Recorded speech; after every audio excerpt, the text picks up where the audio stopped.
Di momen Hari Anak yang jatuh pada 23 Juli ini, kami hadirkan pula segmen infus mengenai pemberian multivitamin untuk anak. Nah pemirsa, bila tak bijak, kelebihan vitamin bisa membebani fungsi organ anak.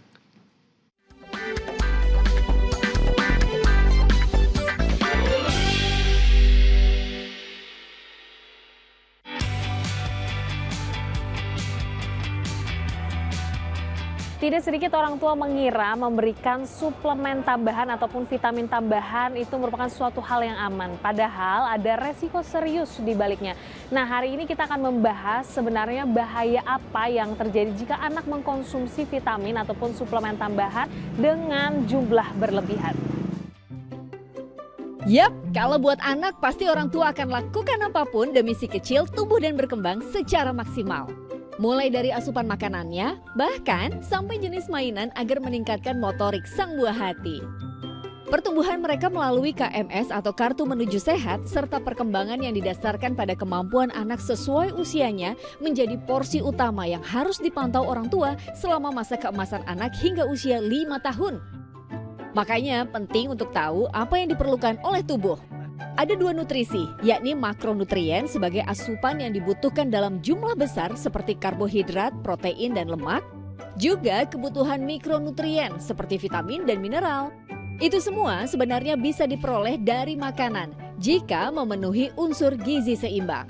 Untuk memenuhi kebutuhan vitamin A ini dapat ditemukan dalam buah mangga atau sayur wortel. Vitamin B kompleks ini dapat ditemukan di buah pisang ataupun alpukat. Sementara itu untuk vitamin C ini banyak sekali pilihannya, mulai dari stroberi, buah jeruk, ataupun sayuran seperti brokoli. Untuk vitamin D ini juga dapat ditemukan dari bahan alami seperti jamur, kuning telur, atau berjemur di bawah sinar matahari pagi selama 15 sampai 30 menit. Dan untuk memenuhi kebutuhan zat besi anak ini dapat ditemukan dalam sayur seperti bayam atau kacang-kacangan seperti kacang merah. Nah, hanya saja seringkali orang tua juga memberi multivitamin tambahan. Perlu dipahami bahwa ada dua jenis golongan vitamin, yakni yang larut dalam air dan akan terbuang melalui urin atau keringat, serta vitamin yang larut dalam lemak. Bila pemberiannya berlebih, akan membebani kerja organ.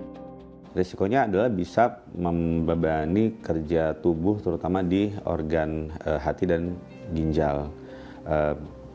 Mungkin dalam jangka pendek belum terlihat ya, tapi kalau jangka panjang kan tadi bisa membuat gagal hati dan gagal ginjal. Itu yang paling dikhawatirkan.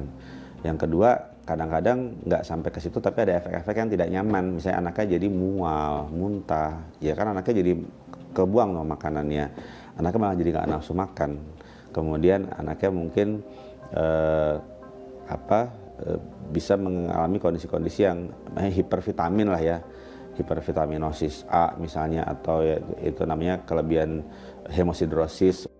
Memang ada dua suplementasi tambahan yang dianjurkan Ikatan Dokter Anak Indonesia, yakni zat besi dan vitamin D, sebab keduanya berperan penting pada pertumbuhan dan perkembangan anak. Namun kebutuhan dosisnya juga harus sesuai rekomendasi, tentu berdasarkan usia dan kondisi. Itu pun harus tetap dalam pantauan tenaga medis, bahkan bila diperlukan harus diperiksa melalui darah untuk mengetahui perlu atau tidaknya suplementasi dari luar. Priscilia Claudia, Tikno Handoko, Imam Rohman melaporkan dari Jakarta.